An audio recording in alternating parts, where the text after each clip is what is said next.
രക്ഷിതാക്കളെ, നിങ്ങളുടെ മക്കളിൽ ഒരാൾ ഒരാളെങ്കിൽ ആ ഒരൊറ്റ കുട്ടി മതി നിങ്ങൾക്ക് ഖബറിൽ സുന്ദരമായി കിടക്കാൻ. ആ ഒരൊറ്റ കുട്ടി മതി. ആ കുട്ടി ദർശ നടത്തുമ്പോ അതിന്റെ പ്രതിഫലം ഉമ്മാന്റെ ഖബറിലേക്ക് എത്തുകയാ. എന്റെ മുത്തഅല്ലിമീങ്ങളെ, ഈ മിഹ്റാബിൽ നമസ്കരിക്കുമ്പോ, ഈ മിമ്പറിൽ കയറി കൊണ്ടുപോകുമ്പോ വല്ലാത്തൊരു സന്തോഷമാണ് നമുക്കുള്ളത്. കാരണം ഇങ്ങനെ ഒരു നിസ്കാരം നിസ്കരിച്ചത് മുത്തുനബിയാണ്.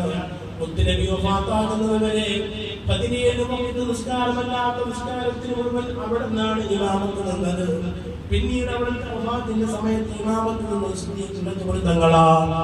എന്റെ സഹോദരിമാരെ, അവസാനം 1,14,000 സഹാബത്തിന്റെ റസൂലുള്ളാഹി വഫാത്താകുമ്പോ 1,14,000 സഹാബത്തുണ്ടെന്ന് ഇബ്രാഹിം കാണാം.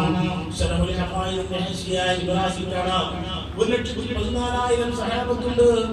ആ സഹാബത്തിൽ നിന്ന് ഒരുപാട് സഹാബത്ത്, ഏകദേശം 50,000-ഓളം സഹാബത്ത് മദീനയിൽ ഇല്ല. അവർ ഇസ്ലാമിന്റെ പ്രചരണാർത്ഥം വിവിധ ഭാഗങ്ങളിലേക്ക് പോയതാണ്. ബാക്കിയുള്ള സഹാബത്ത് അവരിൽ പലരും മദീനത്തെ പള്ളിയിൽ നിസ്കരിക്കുന്നു. എന്റെ സഹോദരിമാരെ, എന്റെ രക്ഷിതാക്കളെ, മുത്തുനബി പുഞ്ചിരിച്ചൊരു സമയമുണ്ടായി. വഫാത്തിന്റെ നിമിഷങ്ങൾക്ക് മുമ്പ് മുത്തുനബി വല്ലാതെ ചിരിച്ചുപോയി. ആ ചിരി സമ്മാനിച്ചാണ് സഹാബത്ത് മുത്തുനബി യാത്രയാക്കിയത്. ആ ചിരി സമ്മാനിച്ചാണ് സഹാബത്ത് യാത്രയാക്കിയത്. ആ ചിരി എപ്പോഴാണെന്നറിയോ? മുത്തുനബി വീട്ടിലാണ്.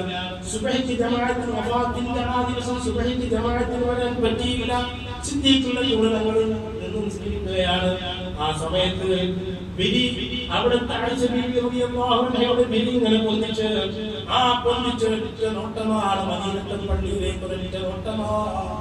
മഹാന്മാരായ സഹാബത്ത് സിദ്ദീഖുൽ അക്ബർ തങ്ങളുടെ ഇമാമത്തിന്റെ കീഴിൽ ഉമർ ഇബ്നുൽ ഖത്താബ് തങ്ങൾ, സയ്യിദുനാ ഉസ്മാൻ ഇബ്നു അഫ്ഫാൻ തങ്ങൾ, പ്രിയപ്പെട്ടവരെ, നല്ല നല്ല സഹാബത്ത്, ലോകത്തിലെ ഏറ്റവും ഉന്നതരായ സഹാബത്ത്, സഹാബി കല്ലുജൂം شمس فضل هم كواكبها يضيئن أنوارها للناس الظلم. താജുൽ ഉലമയിൽ വല്ലാത്ത ഇഷ്ടമാണ്. മുത്തുനബിയെ പറ്റി ഇങ്ങനെ പറയുമ്പോഴും ഇങ്ങനെ കരഞ്ഞു പോകും. അതിൽ ലയിച്ചുകൊണ്ട് കരഞ്ഞു പോകും. താലിമികളെ, ആ വരികളൊക്കെ ചൊല്ലുമ്പോൾ അതിന്റെ അർത്ഥമറിയാനുള്ള മഹാഭാഗ്യം നമുക്ക് കിട്ടിയില്ലേ? വിശുദ്ധ ഖുർആൻ എങ്ങനെ ഓതുമ്പോൾ അതിന്റെ അർത്ഥമറിയാനുള്ള മഹാഭാഗ്യം നമുക്ക് കിട്ടിയില്ലേ? മുത്തുനബിന്റെ ഹദീസ് എങ്ങനെ ഓതുമ്പോൾ അതിന്റെ അർത്ഥമറിയാനുള്ള മഹാഭാഗ്യം നമുക്ക് കിട്ടിയില്ലേ? പോക്കറ്റിൽ പൈസ ഇല്ലെങ്കിൽ എന്താ, അല്ലെങ്കിൽ മനോഹരമായ വീടുകളില്ലെങ്കിൽ എന്താ? ഈ ഖുർആന്റെ അർത്ഥം, ഈ ഹദീസിന്റെ അർത്ഥം ശാഫി ഇമാമിനെ പോലെയുള്ള മഹാന്മാർ പറഞ്ഞതിന്റെ അർത്ഥമൊക്കെ അറിയാനുള്ള മഹാഭാഗ്യം നമുക്ക് കിട്ടിയില്ലേ? ഉമ്മമാരോട് ഓർമ്മപ്പെടുത്തുന്നു, രക്ഷിതാക്കളോട് ഓർമ്മപ്പെടുത്തുന്നു. മുത്തുനബിയുടെ നോട്ടം, ആ നോട്ടം സഹാബത്തിനെ വല്ലാതെ അത്ഭുതപ്പെടുത്തി കളഞ്ഞു. സഹാബത്ത് പറയുന്നുണ്ട്, അല്ലാഹുവിന്റെ റസൂൽ നിസ്കരിക്കാൻ വരുമെന്ന് കരുതി, പക്ഷേ വന്നില്ല. ആ നൃത്തം സഹാബത്ത് ഇങ്ങനെ സ്വന്തമായി നിൽക്കുന്ന നൃത്തം കണ്ട റസൂൽ ചിരിച്ചു. ആ ചിരിയാണ് സഹാബത്ത് അവസാനമായി കൊടുത്തത്. ആ ചിരിക്കാൻ സഹാബത്ത് നിമിത്തമാക്കി നിസ്കാരമാ. അതുകൊണ്ട് പ്രിയപ്പെട്ടവരെ, നിസ്കാരത്തിന്റെ വാർഷികം കൂടിയാണ് റജബ് മാസത്തിൽ. നമ്മുടെ മക്കളാണ് നിസ്കരിക്കാത്തവരായിക്കൂടാ. നിസ്കാരം മഗ്‌രിബിന്റെ മുമ്പ് നിസ്കരിച്ചിട്ടില്ലെങ്കിൽ, ഇന്നത്തെ നിസ്കാരം മഗ്‌രിബ് മുമ്പ് നിസ്കരിച്ചിട്ടില്ലെങ്കിൽ കൊല്ലണമെന്നാണ് ഇസ്ലാമിന്റെ നിയമം. പരസ്യമായി വെട്ടിക്കൊലപ്പെടുത്തണമെന്നാണ് ഇസ്ലാമിന്റെ നിയമം. നിസ്കാരം താരിഖ് സ്വലാത്ത്, മഹാനായ ഇമാം മഹല്ലി തങ്ങൾ പറഞ്ഞു, താരിഖ് സ്വലാത്ത് എന്ന പേര് പറയാൻ ഒന്നിലധികം നിസ്കാരം ഒന്നും ഒഴിവാക്കണ്ട. ഒരൊറ്റ നിസ്കാരം തന്നെ ഒഴിവാക്കിയാൽ താരിഖ് സ്വലാത്ത് എന്ന് പറയും. താരിഖ് സ്വലാത്ത് നിസ്കരിക്കാത്തൊരുത്തൻ വീട്ടിലുണ്ടോ? റഹ്മത്തിന്റെ മലായികത്ത് വരില്ല. ഉമ്മ, റഹ്മത്തിന്റെ മലായികത്തിന്റെ സാന്നിധ്യമില്ലാതെ മരിക്കാൻ കഴിയില്ല. ഈമാൻ വിട്ട് മരിക്കാൻ കഴിയില്ല. ഇന്നല്ലദീന ഖാലൂ റബ്ബുന അല്ലാഹു സുബ്ഹാനഹു തതനസ്സലു അലൈഹിമുൽ മലായിക ജീവിച്ച ആൾക്കാർ, നേരെ മാർഗത്തിൽ ജീവിച്ച ആൾക്കാർ, അവർ മരിക്കുന്ന സന്ദർഭത്തിൽ കൂട്ടമായി ഇറങ്ങി വരും. അല്ലാ തഖാഫൂ വലാ തഹ്സനൂ, വേണ്ട ദുഃഖം വേണ്ടെന്ന് പറഞ്ഞു ആ മലായികത്ത് അവിടെ കണ്ണെത്തുന്ന അകലത്തിൽ തന്നെ ഇരിക്കുമെന്ന് അബുൽ ഇസ്ഹഖ് സമർഖന്ദി തന്റെ കിതാബിൽ വളരെ വിശദമായി വലിയ ഹദീസിന്റെ കാര്യം പറഞ്ഞിട്ടുണ്ട്. പ്രിയപ്പെട്ട ഉമ്മമാരെ, എത്ര വിദ്യാഭ്യാസമില്ലായിരുന്നാലും അവർക്ക് നമുക്ക് വേണം, എത്ര സമ്പത്തുണ്ടായിരുന്നാലും അവനും തള്ളി പറയുകയല്ല.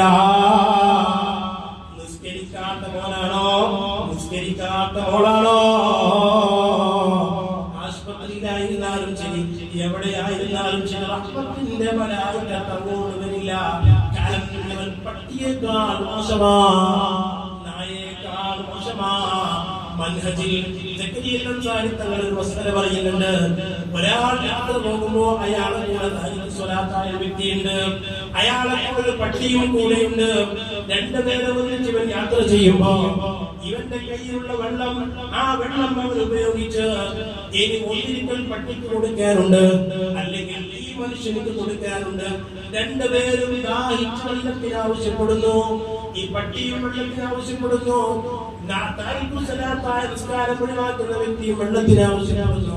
രണ്ടുപേർക്കും കൂടി കൊടുക്കാനില്ലെങ്കിൽ ആർക്കും കൊടുക്കണമെന്ന് മസ്തന പറഞ്ഞെടുത്ത് തങ്ങൾ പറഞ്ഞു, പട്ടിക്ക് കൊടുക്കണേ. നിസ്കാരം ഒഴിവാക്കിയ മനുഷ്യർക്ക് കൊടുക്കല്ല, അവന് വെള്ളം പോലും കൊടുക്കാൻ പറ്റൂല. നമ്മളെ ദ്വാരിക്കുന്ന മുതൽ സുബ്ഹാനല്ലാഹ് ആരാണ് തീർക്കുന്നത്? ടേബിളിൽ സ്വീകരിക്കുന്ന ഭക്ഷണത്തിന് വേണ്ടി ടേബിളിന്റെ മുന്നിൽ ഇരിക്കുന്ന നമ്മുടെ മകന്റെ മുഖത്തേക്ക് നോക്കിയിട്ട് വേദന വേണം. ഉമ്മമാരെ, പട്ടിയെ പോലെയാണല്ലോ അവൻ, അത്രയ്ക്കും മോശമാണെന്നല്ലേ മഹാന്മാര് പറഞ്ഞത്. അങ്ങനെ നമ്മുടെ മക്കളായിക്കൂടാ. ജല്ലജലാലുവായ അല്ലാഹ് നമ്മുടെ മക്കളെ സ്വാലിഹീങ്ങളാക്കുമാറാകട്ടെ. മഹാന്മാരെ പറ്റി പറഞ്ഞിട്ടൊന്നും അവസാനിപ്പിക്കാൻ കഴിയില്ല. ഞാൻ ഓതി വെച്ച ഹദീസിന്റെ അർത്ഥം മാത്രം പറഞ്ഞു ഞാൻ നിർത്തുകയാണ്. മുത്തുനബി പറഞ്ഞു, അൽ ഖയ്യിസു, ആരാണ് ബുദ്ധിമാൻ, ആരാണ് ബുദ്ധിമാൻ? മുത്തുനബി പറയുകയാണ്, മൻധാന നഫ്സഹു, ശരീരത്തെ പക്വതപ്പെടുത്തി, ശരീരത്തെ പരിശീലിപ്പിച്ചു, അമില ലിമാ ബഅദൽ മൗത്ത്, മരണത്തിന്റെ ശേഷമുള്ള ജീവിതത്തിന് വേണ്ടി അമൽ ചെയ്തു, മരണത്തിന്റെ ശേഷമുള്ള ജീവിതത്തിന് വേണ്ടി അമൽ ചെയ്തു. അവനാണ് ബുദ്ധിമാൻ. അതാണ് അല്ലാഹു പറഞ്ഞത്, വമൻ അറാദൽ ആഖിറ, അറാദയും യുരീദു തമ്മിലുള്ള വ്യത്യാസം ഇന്നലെ പറഞ്ഞിട്ട് ഇന്നലെ പോയതാണ്. പ്രിയപ്പെട്ടവരെ, ആരെങ്കിലും ആഖിറ ഉദ്ദേശിച്ചാൽ എന്ന് പറഞ്ഞിട്ട് അല്ലാഹു പറഞ്ഞത് വസ്സഅന സഅയഹാ, ആഖിറത്തിന് വേണ്ടി കഠിനമായി അധ്വാനിച്ചാൽ, ആഖിറത്തിന് വേണ്ടി കഠിനമായി അധ്വാനിച്ചാൽ. മഹാനായ റഈസുൽ ഉലമാ, പ്രിയപ്പെട്ടവരെ, വയറിന് അസുഖം വന്നു, ഡോക്ടർമാർ ടെസ്റ്റ് പറഞ്ഞു, സുന്നത്ത് നിസ്കാരം പോലും ഇന്ന് നിസ്കരിക്കുന്നില്ല. പടച്ചവനെ മുന്നിൽ ഞാൻ ഇരിക്കുകയോ, പടച്ചവനെ മുന്നിൽ ഞാൻ നിൽക്കേണ്ടവർക്ക് ഇരിക്കുകയോ, സുന്നത്തും നിന്ന് തന്നെ നിസ്കരിക്കുന്നു. പ്രിയപ്പെട്ടവരെ, നാം മനസ്സിലാക്കേണ്ടത് ആഖിറത്തിന് വേണ്ടി അധ്വാനിക്കാനാണ് പറഞ്ഞത്. സഅയ് ചെയ്യുക എന്ന് പറഞ്ഞാൽ കഠിനമായി അധ്വാനിക്കുകയാണ്. ആഖിറത്ത് കിട്ടണമെങ്കിൽ ഇങ്ങനെ ചെയ്യേണ്ടി വരും, കഠിനമായി അധ്വാനിക്കേണ്ടി വരും. മുഅ്മിൻ ഈമാനോടെ കഠിനമായി അധ്വാനിച്ചാൽ ഫഉലൈക കാന സഅയ്ഹും മശ്കൂറാ, അവരുടെ അധ്വാനം അല്ലാഹു സ്വീകരിക്കും. പ്രിയപ്പെട്ടവരെ, റജബ്, ശഅബാൻ, റമളാൻ നല്ല രാത്രികൾ വരുന്നു.